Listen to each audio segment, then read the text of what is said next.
অন্ধযোগ আর নেত্রনাশ দুটো হচ্ছে আলাদা বিষয়। কোনো ব্যক্তি যদি জন্মগ্রহণের সময় চোখে না দেখতে পারে বা রাতে বা রাতকানা রোগ হয়ে থাকে, সেটা অন্ধযোগ আছে। আর নেত্রনাশটা হচ্ছে জন্মের সময় আপনার চোখ ভালো থাকবে, কিন্তু একটা সময় দেখা গেল আপনার নেত্র নাশ হয়ে গেল, সেটা 14 বছর বয়স হোক, 27 বছর বয়স হোক, আর 50 বছর বয়স হোক। তাহলে প্রথম হচ্ছে অন্ধযোগটাকে বলি। 12টা ঘরের মধ্যে যে কোনো একটি, আমি একটা লগ্ন ধরলাম, লগ্ন হচ্ছে ফার্স্ট হাউস। লগ্নের 2য় নাম্বার হাউসে যদি বুধ প্লাস চন্দ্র যদি একসঙ্গে বসে থাকে, সে রাতকানা রোগ বা জন্মানোর সময় সে দৃষ্টি হারাবে।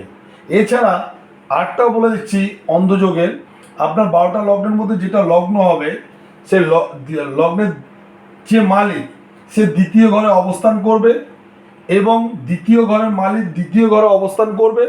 এছাড়া রবি যদি এই 2য় ঘরে অবস্থান করে, তাহলে সেই ব্যক্তি অন্ধযোগ হলো, রাতকানা রোগ হলো, এবং জন্মার সময় সে চোখের দৃষ্টি হারাতে পারে।